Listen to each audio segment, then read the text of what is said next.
What's up, everybody, and welcome to another episode of the Salford City Career Mode in FIFA 20, and I have a special guest for you today. It is Generic Englishman. Oi lads, what's going on everyone, and welcome to a brand new episode of the FIFA 20 Career Mode using Salford City.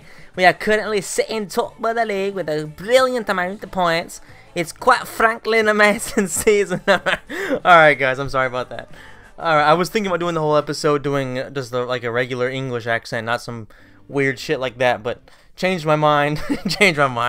Obviously, you can't do that because it's going to come out even worse than it already does, and I do not believe that I am, I don't believe I'm, you know, the George Lucas circa 1978 of YouTube. So, I'm going to go ahead and keep myself out of that kind of weird shit, and let's go ahead and jump right into our first match. Was against Colchester, and yeah, you know, we've been doing pretty well so far in this series. We've been definitely excelling.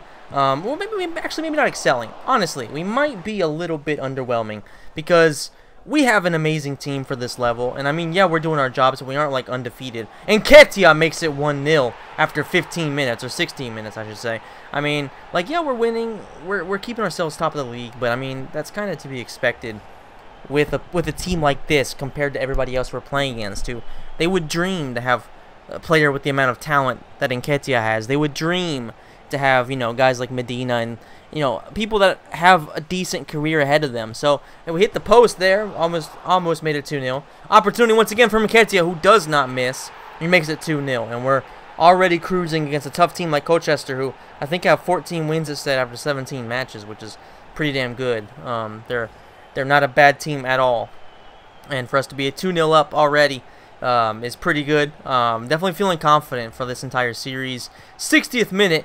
And Nketiah's inside the box, in behind the defense. This time he isn't able to hit the back of the net. Would have been his hat trick, which of course is something I think he's kind of getting used to at this point, scoring boatloads of goal. I mean, this guy is just, he's an animal. He's an absolute animal. He's already at 73. I think he's 17 or 18 years of age. So he's just going to be an absolute monster. And soon enough, we might have to stop actually boosting him up because we don't want him to be too highly rated by the time we get to the championship. Because, of course, if that happens after once his 2-year loan deal runs out, there is absolutely no way in hell he'll be signing for us. So we want to try to keep him at least relatively low. But Colchester bring one back. Actually, no, it's 2. I must have edited out by accident the, yeah, I'm sorry, guys. I blew it. Oh, wait, no. Yeah, all right, whatever. I fucked up. And they make it 3-2. Obviously, you know, not between dodgy defending and dodgy editing. And I don't have the original file due to some technical difficulties, unfortunately. Yeah, I mean, it sucks. It sucks. We were looking good. We were doing our job. We were handling our business, and we just completely blew it. And this was a match where if we'd have won it, then we would have almost guaranteed to have won the title already, because that would have put us like a solid, what, a solid 8-9 points ahead of second place, which would have been just massive for us. But, I mean, it's a little too late to go and get it back. Yeah, there it is. Final whistle with, they actually added an extra 2 minutes, so too late for us to go get anything out of the match, but, you know, it happens. It definitely happens. What sucks the most is that it happened at home. If it happened outside, that wouldn't have been too much of a problem for us in terms of morale. Meanwhile, we have an offer from Benevento for a towel, which is interesting because, you know, like, this is a team that's in Serie B in Italy, and they're going for a guy who's 28. He hasn't done anything in his career, and I don't really see how he improves them at all. Of course, Khabib Nurmagomedov's wife is obviously going to be accepted. They're going to be heading over to over to southern Italy, and I'm sure he'll probably like the weather there more and probably enjoy the football too, because of course, like I said, it's a higher level, and he's not going to play at all for us, even though he is a decent player. He's done pretty well for us. Now we'll see what happens. I think, you know, yeah, I think he was a good player to have on the bench, but he wasn't necessarily an important player for us. Ferreira with a good opportunity. And Nketiah on the rebound off the post just isn't able to do anything with it, unfortunately. I guess it came at him pretty quickly, so, you know, fair enough. Zidane makes a pretty easy save. And Nketiah inside the box could have tried to draw the foul. If that was real life, you know the striker would have done anything he could to get the foul and get the penalty. We're playing some good football here. Torturetto likes what he's seeing. Tits over here, bombing him behind the defense. Ball's on his right foot, and he hits the top bar, the top of the top bar, too, so he definitely should have done a hell of a lot better there. We need to work on our finishing for our wingers. Headed opportunity. And we actually clear it on the line. Just horrible, horrible defending. Opportunity here for Bradford. And Zidane makes a decent save. It was straight at him, but it was, you know, it was hit with a lot of power. And it's definitely one of those shots that could mess with you if you that could definitely screw you over if you're not careful. Opportunity once again. This time the ball bounces straight off the defender. That was again. Oh my God. That amount of luck for the ball to go straight to our defender. And then Zidane throws the ball straight to Bradford City striker. I mean, just look at this, man. Just look at this. Good clearance. Actually, they've hit the post. It looks like it hit the knee, though. I'm not sure, but regardless, Zidane, absolute shit show. Absolute shit show. Continuing to prove that he's just not good enough for this level, even though some will say that was my fault. I'm going to say it wasn't. Blame it on the Frenchman. All right, moving on. Making some subs. Still have a chance to get something out of this match. Bradford are a team that are towards the top, so we want to beat them. But at this point, a draw would be acceptable. I mean, their keeper's having a pretty good match. And Ketia won't be denied this time, though. Just a hell of a strike. Continuing to show his run of form is just continuing to evolve. Like, he's just continuing to get better and better. A quick turn. The defender couldn't keep up with him. And he finds the back of the net. Just perfect shot. Have to take out Ferreira. Trying to throw in Garner. Move Turnbull up as the cam. And put Garner back as the CDM. Only a few minutes left. Opportunity here for Middleton. It was a decent strike. Not able to do anything with it, though. One last chance possibly for Bradford, but no, it finishes 1-1.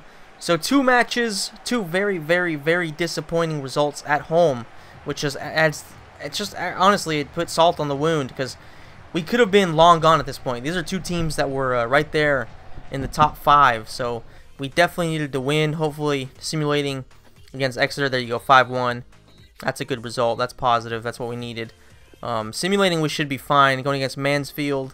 And, of course, I'm only going to be playing matches against teams that are in the top 8, because I feel like, you know, it's kind of a waste of time to play against these small teams who, you know, they're only a nuisance for us in terms of making the series go longer. We want to play as many matches as we need to, but also get to the top flight as soon as possible. So if we can simulate some of these easier matches, I think that's probably the best way to do it. And so far, you guys seem to be agreeing, because I haven't seen any complaints.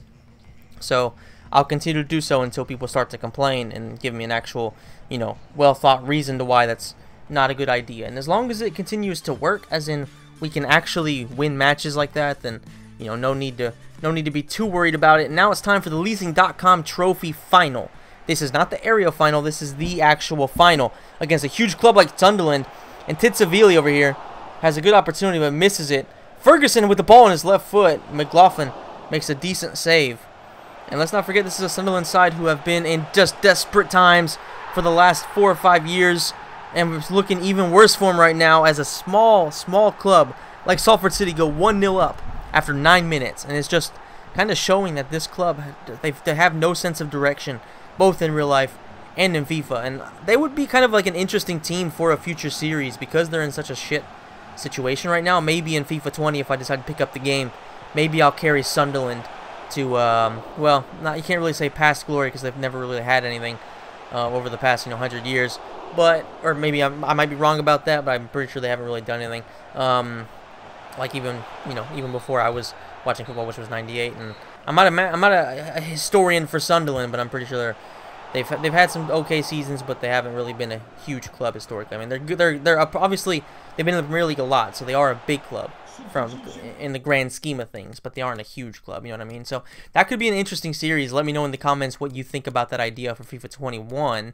And also let me kind of let me know what you think about FIFA 21, because the trailer just dropped, and I'm going to transfer a video from Twitch over to the channel because I did actually react to it as we try to chip the keeper with Wilson. Probably wasn't the smartest of ideas, but we wanted to do something kind of pretty. Unfortunately, not really able to find the second goal, which would absolutely close it. Opportunity here in the dying embers for Sunderland, but it looks like it's going to be enough. Zidane throws it, and there it is, the final whistle, 1-0. A big win here for us, because it's our first trophy in the cabinet for Sir Torturetto. Solid performance overall, too, against a team that is in a division higher than us, too. So, overall, just really happy with how this went. Very happy with it. And I believe that this is going to be the first of, hopefully, a long run of consecutive seasons with trophies. I'm very confident for the league. Confident the next season we can probably compete for League One at least. And just in general, I think, you know, even in like the Carabao Cup or something like that, we can make a decent run. FA Cup, same thing, because the players we have, they're going to grow fast, and they're going to grow to be pretty damn good. As, of course, it's time for the captain to lift this most prestigious of trophies. A trophy that very few captains in the Premier League have ever won or ever will win. Shows how rare it is to win this trophy. And there you go, Captain Medina. Straight from South America to Salford. Dominating instantly. And he raises the leasing.com trophy. What is going to be? Hopefully not the first, not the last, but definitely the first major trophy of his career in Europe. I can say that, you know, with 100% accuracy and confidence. Now, he may have won something in South America. I'm not going to say that's not possible, but I know for a fact this is the first thing he's won in beautiful Salford City, which is, of course, very close to Manchester, which is my favorite vacation destination for one reason, which of course is Old Trafford, and that's, you know, that's why I actually, last time I was there, I wanted to go to see a Salford match, but unfortunately they weren't playing. They were away, and I wasn't able to, you know, actually go watch them, because it would have been kind of cool. Because I do like the fact that obviously, you know, the class of '92 has a huge role in their development and in their success they've had so far, and of course the future success as well. So it's actually really cool to see, and I would love to go support them. Meanwhile, Tao, aka Khabib Nurmagomedov's wife, has officially been sold to Benevento for £530,000. 400,000 goes to our transfer kitty, which is not bad. That's not bad at all. We beat Carlisle 2-1. Gibson actually scoring the goal, Turnbull as well. So our midfield really doing well there. Time to go against Leyton Orient, who apparently are the new home of Yaya Toure. Andrade and Marin are on the score sheet. Very good to see. Very happy about that. Moving on to Morecambe. This is the home of Tyson Fury. Obviously, we're playing at home, so we're not in his hometown. He also calls Manchester his home as well, or at least he has in the past. Got an offer from Shrewsbury for Armstrong, another player who doesn't really get any playing time. He's 23, 61 overall. So I mean, the money's pretty good. We're going to accept it and see if he accepts a move too, because he's never going to play for us. Cheltenham, opportunity to, you know, beat another small team, move up. This time we actually draw 1-1. That's not the best. That's not the best at all. But you know, it could be worse. We're going to try to get some more money off of this because, you know, Elliott's actually a decent player, so we wanted to get at least £750,000 for him because I think he's worth it. And there you go. We've been able to sell a player who is actually pretty damn good, but is surplus to our requirements for our future. So I feel like, you know, that's a good deal for us. Another $500,000 that goes in our transfer budget, and that's always helpful, especially because, you know, we're gonna save up and try to eventually be able to pick up some good players for the not just the next level, but the one above that, and of course hopefully some good Premier League talent down the line. Ferreira with a beautiful pass to Tits, well, unfortunately isn't able to make it 1-0. Ferreira once again, he's been just extremely dominant in the second half of this season, and really in the second half of the first half of the season too. He's been playing really good football, really impactful for us. He's kind of like our Bruno Fernandes. Ferreira, a decent shot straight at the keeper. It was a pretty difficult it was a difficult save to make in the sense that, like a lot was done earlier, easy to make a mistake there, but they actually make it 1-0. Oldham is making it 1-0, and this is the last match of the season. I forgot to mention this. This is the last match of the season. We are already the champions of League 2. We're only playing this because we want to have the trophy celebration, and I mean, obviously, it was to be expected. I don't think anybody watching this was like, oh, this is probably going to be a difficult season or anything like that. I don't think that was ever going to be the case, and anybody thought that was going to be the case. So obviously, no surprise that we're already winning it. Nketiah finds Ferreira, and it is 2-1. We're just too good for this team. You know, Oldham, they're towards the bottom of the league. I mean, we had some hard times actually against a lot of the smaller teams in this division. But I mean, to be honest, we're just playing, you know, free-flowing football in front of our fans for the last time this season, last time in League 2, on to bigger and better things. And Nketiah was just a beautiful pass to Marin, just a team goal, the kind of goal I like to see. Like we always say it, you know, beautiful individual goals are always cool to see, but when a team goal of the highest proportion like this, or the highest level like this happens, it's always good because it shows that there's a lot of understanding between teammates. There's not too much egotistical attitudes in the oh my god, we blew that opportunity there with Marin. there aren't too many egotistical players on there. You know, everybody's trying to feed themselves. AKA, I'm trying to feed, you know, all the players and just score easy goals. So, I mean, it's good to see. It is good to see. Just the team in general has really worked well. It was kind of difficult at first to get them to flow, but as they've grown and as the chemistry has built up, I can absolutely feel it in the controller when I play, that there's just a night and day difference between the Salford that we started off with and this one, obviously, with just this insane quality of players we have for this division. That also helps quite a bit. Unfortunately, Wilson's not able to make it 4-1. Would have been good to see. I may have accidentally skipped another goal. I'm honestly not sure what the hell happened. Yeah, like I said, guys, like, unfortunately, something that's been happening to me a lot is that I just lose footage, and I just don't understand it. I think it might be because maybe my HDMI cord or something like that I use on that old TV. Or no, that's right, I filmed this on my old TV, guys. That's why. Sorry, I was filming this on my old TV, and I forgot the HDMI port did have some problems, which is why, thankfully, with my new TV, that's not an issue. Meanwhile, there's something floating just weirdly. It was like a camera or something like that. Something like a cameraman was invisible or something. He found the Harry Potter cloak of invisibility. That would have been so handy in so many different Harry Potter scenes. Thankfully, he found it, and he's not in the shot ruining, you know, with a bunch of cameramen on the pitch. So, alright, well, you know what it is. Whatever it is. It is what it is. Anyway, I was saying, like, I do apologize, guys. Like, with the new TV, that's not an issue anymore. That shouldn't be an issue, at least. My HDMI ports are, of course, brand new, and I don't have to worry about anything. It's just kind of weird. Like, even when I was playing, even like I would play without recording, for no apparent reason, my audio would cut out. My like, just completely cut out. I would have to actually pause the. I would have to hit mute or turn off the TV to turn it back on, and my audio would come back.